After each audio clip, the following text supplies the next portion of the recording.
नमस्कार. ठरलं तर मग ह्या मालिकेमध्ये आपण पाहत आहोत.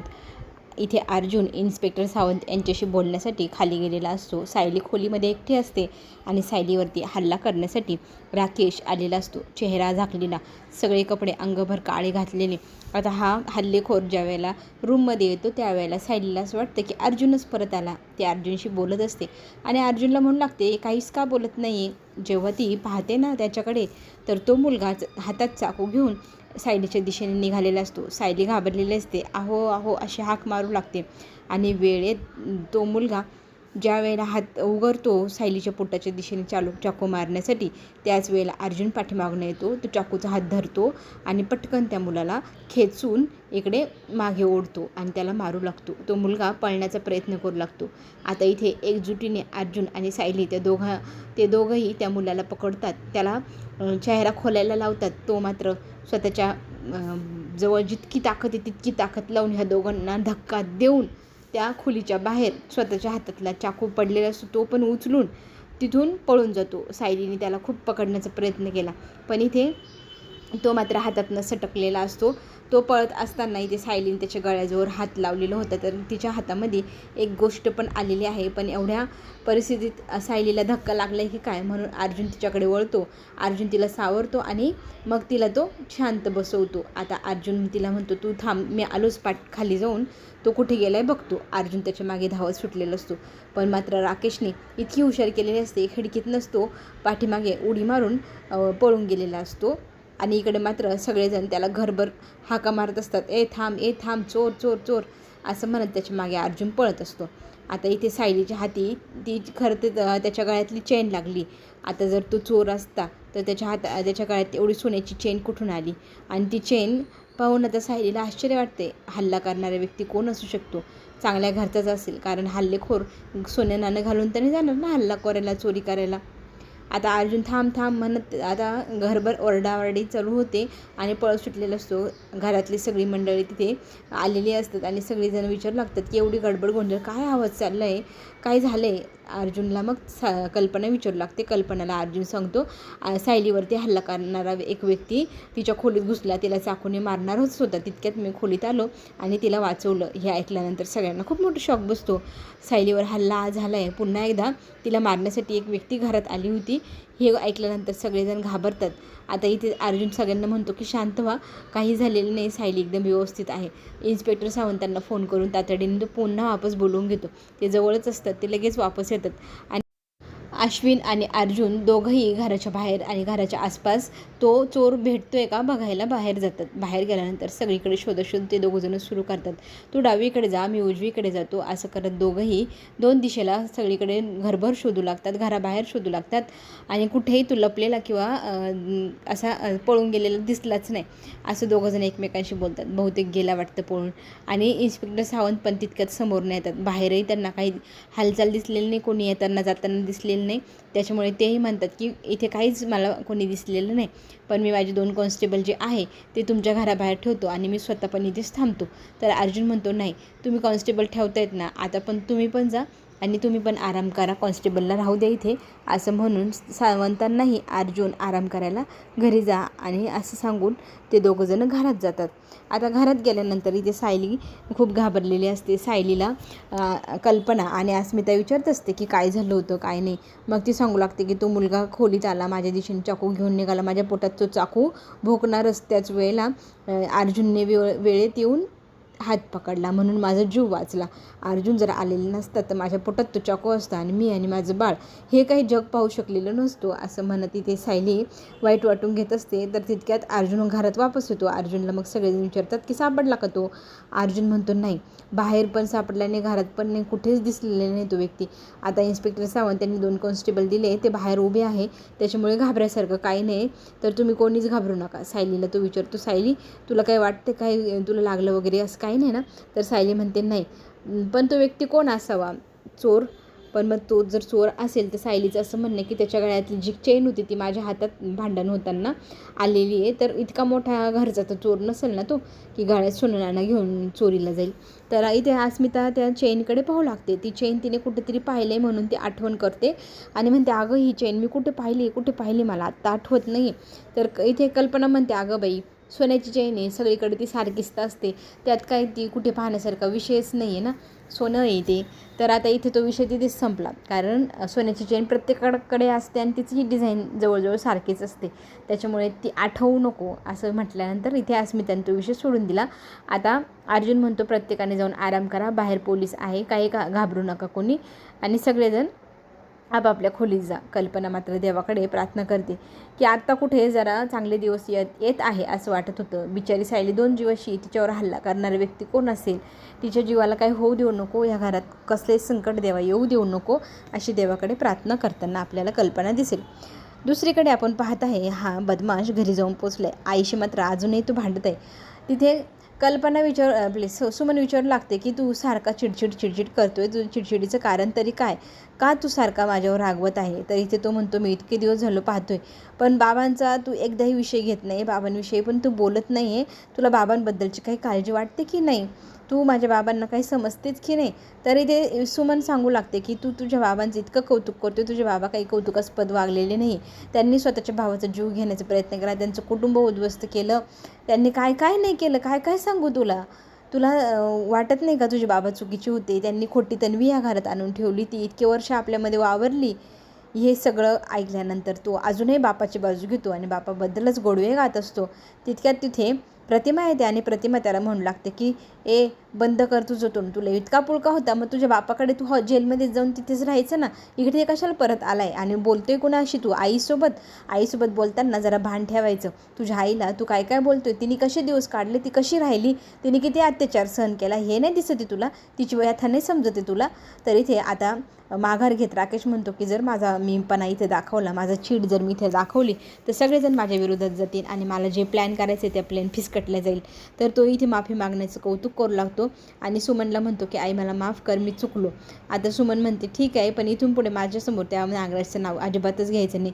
प्रतिमाही म्हणते की तू बरं झालं माफी मागितली, कारण तो माणूस माफीचे पण लायक नाही, त्याने किती त्रास दिला आहे तुझ्या आईला ते तरी बघ आणि ते तरी समजून घे, तुझ्या आईला तू जीव लाव. आपण आता हेही पाहू शकतो की अर्जुन सायली बसलेले असतात. आता त्यांना प्रश्न पडला आहे की हल्लेखोर कोण असू शकतो.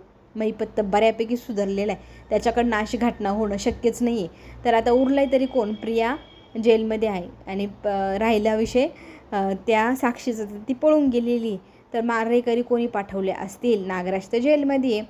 पण आता ही घटना काही एकदा घडली आहे किंवा आत्ताच घडली जस्ट असं तर काही नाही आहे ना. हल्ला कधी झाला, आपल्या मधुभाऊवरती काही दिवसांपूर्वी झाला आणि त्याच्या आधीसुद्धा मधुभाऊंवरती हल्ला झाला होता. म्हणजे ह्या घटना आहे ना तिन्ही पण एक विषयासाठी लपवण्यासाठी किंवा असं काहीतरी आपण म्हणू शकतो की तुझा आणि मधुभाऊंचा जो कोणी दुश्मन आहे तो एकच आहे. तर आता इथे घटनाक्रम व्यवस्थित रचला जातो आहे. डिटेक्टिव्हगिरी आपली अर्जुन आणि सायली करताय बरं का. इथे डिटेक्टिव्ह माइंड त्यांचं चालू झालं आहे आणि ते म्हणू लागतात की हा घटनाक्रम पहिल्यांदा जेव्हा मधुभाऊंवर अटॅक झाला तेव्हा झाला, ज्या दिवशी मधुभाऊंला एखादी गुपित गोष्ट कळली आणि ती कोणाला त्यांनी सांगू नये म्हणून त्यांच्यावर हल्ला झाला असेल आणि आता काही दिवसांपूर्वी ती गोष्ट तुझ्यापर्यंत पोचू शकते ह्या गोष्टीची भीती वाटली म्हणून त्या व्यक्तीने पुन्हा एकदा हल्ला केला मधुभाऊंवरती आणि आज तुझ्यावर हल्ला केला कारण त्या गोष्टीपर्यंत तू पोचली आहे आणि ती गोष्ट कोणाला कळू नये. आता अशी कुठली गोष्ट असू शकते.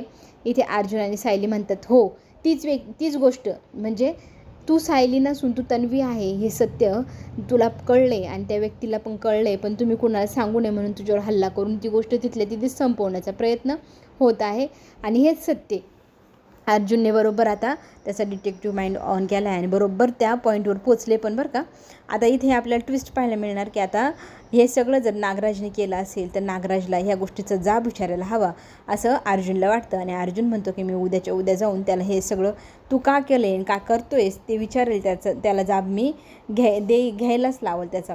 आणि असं म्हणून चिडलेला अर्जुन आता उद्या नागराजला भेटायला जायचं ठरवतो. बघता बघता रात्र उजळली, सकाळ झाली, अर्जुन त्याला भेटायलाही गेला. आता इथे सायली मात्र म्हणते की अर्जुन जोपर्यंत नागराजला भेटायला गेला आहे त्यांच्या घरी येण्याच्या वेळेच्या आतच मी प्रियाला जाऊन भेटून येते, कारण तिला प्रियाकडनं भरपूर महत्त्वाची माहिती मिळवायची. ती माहिती मिळवायची असेल तर तिला भेटावंच लागेल. तितक्यात ना खालून जोरजोरात आवाज येतो. कल्पना खूप घाबरलेल्या आवाजात बोलत असते की अर्जुन, सायली, अश्विन, अस्मिता सगळेजण खाली या, इकडे या. तर आपल्या आईंचा आवाज का येतोय म्हणून इथे सायली तातडीने पाहायला जाते. सगळेजण घाबरलेले असतात, काय झाले.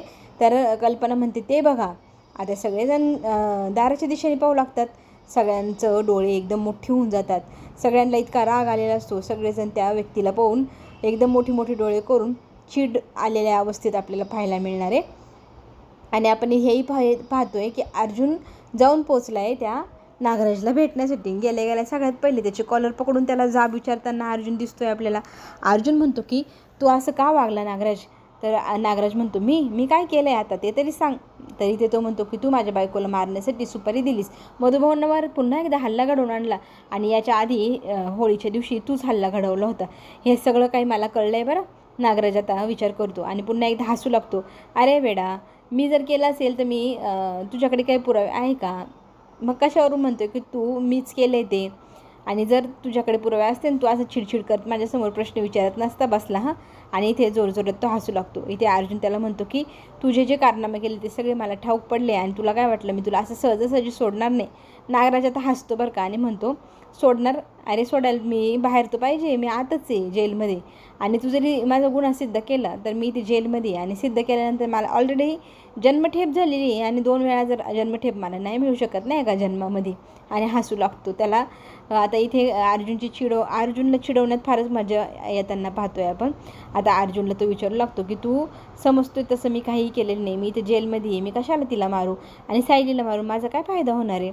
तरी इथे अर्जुन म्हणतो तुला काहीतरी फायदा नाही तर नुकसान असेलच म्हणूनच तू हे सगळं करतोय. तर इथे अर्जुन सांगणारच होता. तितक्यात अर्जुन पुन्हा त्याची जीभ तातरतो आणि म्हणतो जर याला ठाऊक नसेल, याला जर कळलं माझ्यामुळे तर तो खरंच तिला मारण्याचा प्रयत्न करू शकतो. त्यापेक्षा आता याला तोंडावर नकोच सांगायला का मला कळलं आहे की सायली तन्वी. त्याने तो विषय तिथेच थांबवला आणि मग नागराजला सोडून देतो. नागराज मात्र हसत त्याची मजा घेत तिकडे जाऊन बसतो आणि म्हणतो एक काम करतो अर्जुन तू जा आता, मला झोप येते, मी झोपतो, आराम करतो जरा. आणि हसू लागतो. आता आपल्याला हे पाहायला मिळणार की सगळेजण घरचे खाली हॉलमध्ये येतात आणि आता पाहतात दारामध्ये. तर दारामध्ये कोण उभं आहे? तर प्रिया आली आहे. प्रिया? मग आता प्रियाला पाहून सगळ्यांना प्रश्न पडला ही मुलगी इथे वापस कशी काय आली? तर इथे कल्पना म्हणू लागते की तू का आलीस इथे वापस, जा इथून. तर इथे कल्पनाला आपली प्रिया म्हणू लागते की आई माझं ऐका ना, मी काय सांगते, असं म्हणत ती घरात एंट्री करते आणि तिथल्या तिथेच थांब, जिथे उभी तिथे, असं म्हणत कल्पना तिला थांबवते. आता इथे कल्पना अशी ती बोलण्याचा प्रयत्न करू लागते. तर सगळेजण म्हणतात की काही गरज नाही तुझी बोलण्याची वगैरे. आणि अस्मिता तर अश्विनला म्हणते की ह्या मुलीला आत्ताच्या आत्ता घराबाहेर काढ बरं, इथे कशाला आली ही?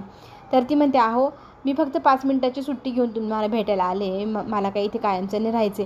मला तुम्हाला एक गोष्ट सांगायची. तर कल्पना म्हणते मला तुझ्या कुठलीच गोष्ट ऐकण्यात काहीच इंटरेस्ट नाही, त्याच्यामुळे तू काहीच सांगू नको. क्षणभर नाही ते सायलीला वाटतं की तिला काल भेटायचं होतं प्रियाला, तर ह्यांनीच तर नसेल आणलं प्रियाला 2 मिनिटासाठी सुट्टी घेऊन, हाही प्रश्न तिच्यापुढे आहे. आणि ती अस्मिता मात्र चिडलेली आहे. ती अश्विनला म्हणते की ह्या मुलीला आत्ताच्या आत्ता घराच्या बाहेर काढून टाक, आपल्या घरात ही मुलगी दिसायलाच नको आहे मला, कशाला आली, आम्हाला तुझं काय ऐकायचंच नाही. तर इथे अश्विन पण आता म्हणतो की निघ इथून, तू कशाला आली आहे, तुझं कोणी काहीच ऐकून घेणार नाही. पण मात्र आता कल्पना पुढे इथे दयावया करत इथे प्रिया बोलताना दिसते की आई माझं ऐकून घे ना, मी तुला काय सांगते, तर तुझ्या पुढे मी हात जोडते असं कल्पना म्हणत तिला म्हणते की इथून निघून जा. तर इथे कल्पनासमोर पुन्हा एकदा प्रिया हात जोडते. ती म्हणते माझं तरी म्हणणं ऐकून घ्या, मी काय सांगते. अश्विनला मात्र आता भीती वाटते. ह्या मुलीने जर सत्य सांगितलं की ती आई होणार आहे तर कल्पनाच्या मनावर नक्कीच काहीतरी परिणाम होईल. आणि कल्पना पुन्हा एकदा विचार करू लागली ह्या मुलीबद्दल, हिला घरी आणण्याबद्दल, त्या बाळाबद्दल. तर ते नको आहे त्या अश्विनला. तर अश्विन तिला हाताला धरतो आणि आत्ताच्या आत्ता बाहेर निघ असं म्हणू लागतो. तरी ते वकिलीनबाई म्हणतात की त्यांनी न्यायाधीशांकडनं परमिशन मिळवली तुमच्याशी बोलण्याची, तर त्यांना बोलू द्या काय बोलायचे. पण इथे अस्मिता म्हणते की आम्हाला नाही ऐकायचं आणि तिने काय बोललेलं. तर आता इथे कल्पना म्हणते आपल्या अस्मिता जेव्हा म्हणते ना आम्हाला तिचं काय ऐकायचं नाही, तर प्रिया लगेचच म्हणते पण मला काहीतरी सांगायचं महत्त्वाचे ऐका ना. तर इथे ती जोरात सगळ्यांना समोर म्हणू लागते की मी अश्विनच्या बाळाची आई होणार आहे, तर माझं म्हणणं ऐकून घ्या. मी आज सोनोग्राफीला गेले होते, ते रिपोर्ट मी घेऊन आले, मीच अश्विनच्या बाळाची आणि या घराला वारस देणारी आई आहे, तर माझं पण म्हणणं ऐकून घ्या, माझ्यासाठी काहीतरी करा ना, असं म्हणत ती आता कल्पना पुढे दया मागत आहे, भीक मागत आहे. आणि ह्या सगळ्यांना आता हिचं बोलणं खरंच वाटत नाही, तर खोटं बोलती असं सगळ्यांना वाटत असतं. पण रिपोर्ट तो खोटं नाही बोलणार ना, असं प्रिया म्हणते. माझे रिपोर्ट बघा, मी खरंच प्रेग्नेंट आहे. तर आता सगळेजण इथे चिडलेले असतात आणि चिडलेले असतात, कोणाचंही डोकं चालत नाही. अश्विन मात्र आता मान खाली घालून उभा आपल्याला पाहायला मिळणार आहे, कारण हे सत्य त्याला आधीच माहिती होतं. तो इतक्या दिवसापासून लपवण्याचा प्रयत्न करतोय. इथे सगळेजण कन्फ्यूज आहे, हे सगळं काय चाललं आहे. सगळ्यांना खूप मोठा धक्का बसला जेव्हा त्यांना समजतं ना की प्रिया प्रेग्नंट आहे, तेही अश्विनच्या बाळाची आई होणार, तेव्हा सगळ्यांना खूप मोठा धक्का बसतो. आणि आता इथे सगळेजण आपापल्या पद्धतीने ती सिच्युएशन हँडल करण्याचा प्रयत्न करतानाही पाहायला मिळणार. अश्विनचं म्हणणं असतं की ह्या बाईला आत्ताच्या आत्ता इथून घेऊन जा, ही खोटारडे, ही खरं नाही बोलत आहे. आता प्रियाबद्दल विचार करते आपली सायली की जर असं असेल तर काय करायचं, आपल्याला यांच्याशी बोलायला हवं. तितक्यात ती म्हणू लागते की मी माझी प्रेग्नन्सीची न्यूज ही अश्विन आणि अर्जुनला सांगितली होती, पण त्यांनी ती तुमच्या घरापर्यंत पोचूच दिली नाही. तर ह्या दोघांना तुम्ही सगळ्यांनी जा विचारा, एवढी गोड बातमी तुम्हाला त्यांनी का सांगितली नाही. अर्जुन म्हणतो ही बाई खोटारडे, हिला आत्ताच्या आत्ता घराबाहेर काढा, हिला घरात घेतलंच का, कोणी घेतलं असं म्हणत तो जा विचारू लागतो आणि इथे प्रियाला घराबाहेर काढ म्हणू लागतो. आणि सगळेजण इथे आता टेन्शनमध्ये काय बोलावं कोणाला काही कळेना. मात्र आता सायली हुशारी दाखवते, प्रियाच्या बोलण्याकडे ती दुर्लक्ष करते. कारण प्रिया जेव्हा म्हणते ना की तुझ्या नवऱ्याने तुझ्यापासून हे सत्य लपवलं, त्याला तू जा विचार, खोटं का बोलला त्याचं जा विचार. कारण सगळ्यांना माहिती की सायलीला खोटं बोललेलं अजिबात आवडत नाही. अर्जुनने बोलले म्हटलं होतं, अर्जुनचे काही खेरच नाही. त्या दोघांमध्ये भांडणं लावण्याचा प्रयत्न पुन्हा एकदा फसलेला आहे. सायली मनात विचार करते की ह्या मुलीचं ऐकून जर मी घरात भांडणं केलं तर कसं होईल. तर ती भांडणं करायला टाळते आणि ती दाखवते की माझा पूर्ण विश्वास आहे अर्जुनवर, अर्जुन खरंच बोलतो, त्याला काही माहितीच नाही. आणि राहिला विषय तुझा, तर तुला मी ह्या घरात बाळ जन्माला येणार आहे असं म्हणत घुसण्याचा प्रयत्न तू जर करत असेल तर मी तुला घुसूच देणार नाही, म्हणत सायलीने हाताला धरून इथे ह्या प्रियाला घराबाहेर काढलेलं आहे. चला तर मग पुढे जे काही ट्विस्ट येतील, जे काही येईल ते आपल्या सगळ्यांनाच पाहायला आवडेल. आणि आपण पुन्हा भेटूया. चॅनलला नक्की लाईक करा, सबस्क्राईब करा. धन्यवाद.